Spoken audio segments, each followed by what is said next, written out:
మహాభారతం సులభ శైలిలో ఏకలవ్యుడు. ఒకనాడు పాండవ కౌరవులు గురుదేవునితో కలిసి వేటకు వెళ్ళారు. అర్జునుడు ఒక్కడు ఒక దిశగా వెళ్ళాడు. క్రూర మృగాలను సంహరిస్తూ ఘోరంగా వీరవిహారం చేయసాగాడు. అతని వెంట వెళ్ళిన వేటకుక్క దృష్టమృగాల జాడలను సూచిస్తూ బిగ్గరగా మొరుగుతూ ఉంది. అదే సమయంలో ఎక్కడి నుండో శక్తివంతములైన బాణాలు దూసుకొని వచ్చి అర్జునుని పక్కనే నిలబడి మొరుగుతున్న కుక్క ముఖం చుట్టూ అతి నేర్పుగా గుచ్చుకున్నాయి. శబ్దవేది విద్య తెలిసిన వ్యక్తి ఎవరో అలా చేశాడని భావించిన అర్జునుడు కూడా ఆ బాణాలు వచ్చిన దిశగా అమ్ములను విడిచాడు. ఆ తర్వాత ఆ కుక్కను అలాగే వెంట తీసుకొని తాను బాణాలు విడిచిన దిశగా నడక సాగించాడు. కొంచెం సేపటికి ఒక ఎరుక పల్లె అతనికి కనిపించింది.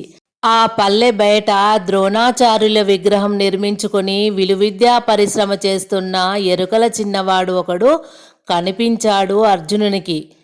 ఈ కుక్క ముఖం మీద బాణప్రయోగం చేసింది నువ్వేనని అనుకుంటున్నాను, నిజమేనా అని ప్రశ్నించాడు అర్జునుడు అతన్ని చూస్తూ. అవును, నేనే. ఇంతకుముందు నా శిరస్సు మీద నెమలి పించం ఎగరగొట్టింది మీరే కదూ అన్నాడు శబర బాలకుడు. అర్జునుడు అంగీకారంగా శిరస్సు ఊగించాడు. ఆ తర్వాత అతడు మౌనంగా వెనుదిరిగి చరచరా ద్రోణాచార్యుని దగ్గరికి వెళ్ళాడు. తను చూసిన వింతను వివరించాడు. ద్రోణాచార్యుడు ఆశ్చర్యపోతూ శిష్యులందరినీ వెంట తీసుకొని ఎరుకలపాలెం సమీపించాడు.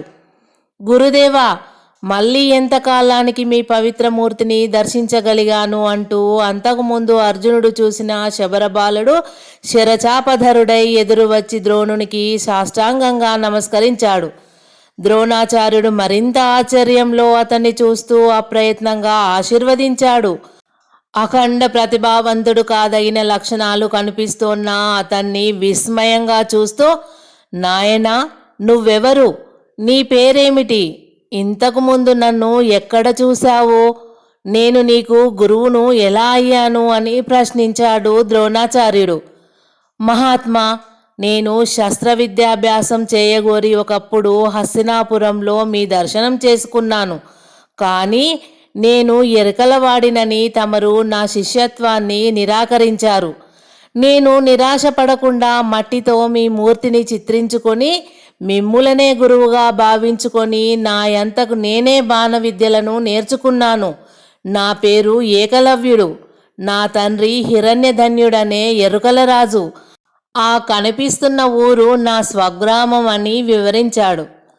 ద్రోణాచార్యుడు అబ్బురపాటుతో అక్కడున్న తన ప్రతిమకేసి చూశాడు. గురుదేవా, తలవని తలంపుగా మీరు ఇక్కడికి దయచేసి నా జీవితం ధన్యవంతం చేశారు. మీకు గురుదక్షిణ ఇచ్చుకోవాలని నా మనసు ఆరాటపడుతోంది. ఇది నా శరీరం, అది నా తండ్రి పాలించే పల్లె.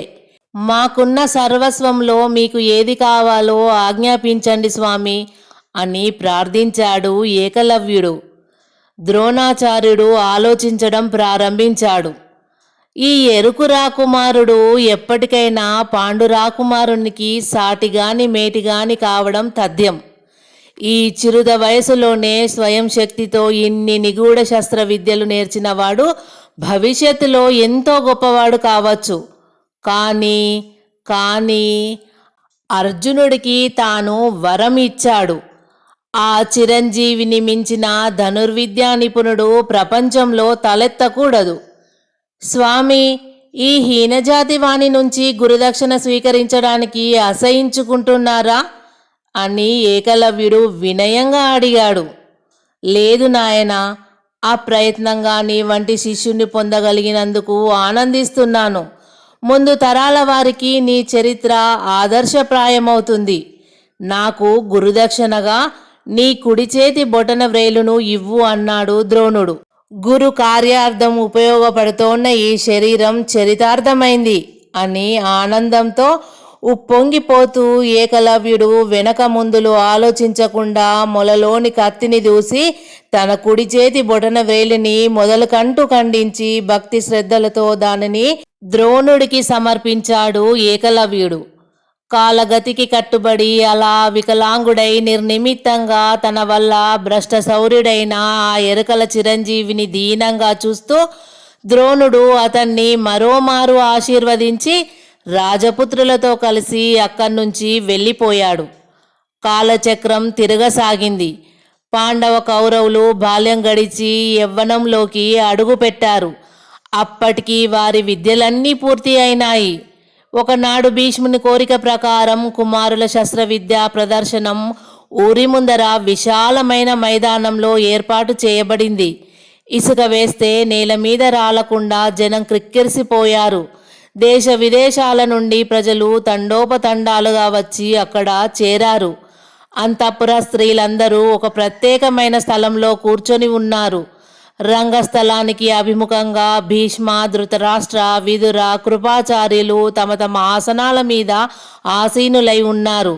మంత్రులు, సైన్యాధిపతులు, దండనాయకులు, దళపతులు ఇంకా తక్కిన రాజోద్యోగులు తమ తమ స్థానాలలో కూర్చొని ఉన్నారు. ఈ దినం ఎంతో మంచి దినం. మన రాజపుత్రులందరూ తాము నేర్చుకున్న విద్యలన్నీ ప్రదర్శిస్తారు అన్నాడు ఒక పౌరుడు ప్రక్కనున్న మరొక పౌరునితో. అవును, ప్రత్యేకించి అర్జున కుమారుని శస్త్రవిద్యా కౌశల్యం చూసి తీరవలసిందే. నిన్నటి దినం తరుశాకాగ్రాన వేలాడగట్టబడి ఉన్న కృత్రిమ పక్షి శిరస్సును లక్ష్యశుద్ధితో భేదించి ద్రోణాచార్యులతోనే పెద్దగా ప్రశంసింపబడినాడట అన్నాడు అతడు. అలా ప్రేక్షకులందరూ తమకు తోచినట్లు మాట్లాడుకుంటూ ఉండగానే ద్రోణాచార్యుడు శిష్య సమేతంగా అక్కడ ప్రవేశించాడు. వెంటనే ప్రేక్షకులు కరతాళ ధ్వనులతో ఆ ప్రదేశమంతటినీ మారుమ్రోగజేశారు. అనంతరం అందరూ చూస్తుండగా కురు పాండవులు పలు విధాలుగా తమ తమ శస్త్రవిద్యా నైపుణ్యాన్ని ప్రదర్శింపసాగారు. ఆయా విశేషాలను విదురుడు ధృతరాష్ట్రుడికి ఎప్పటికప్పుడు వివరించి చెప్పసాగాడు. కత్తి యుద్ధం, అశ్వారోహణం, వ్యూహరచనం, వ్యూహ విభేదనం మొదలైన విద్యలు ప్రేక్షకులను ఆనంద పారవశులను చేయసాగాయి. భీమ దుర్యోధనుల గదాయుద్ధం కొద్దిసేపు అందరినీ విభ్రాంతులను చేసింది. ఆ తరువాత ఆచార్యునికి నమస్కారం చేసి అర్జునుడు రంగం మధ్యలో ప్రవేశించాడు.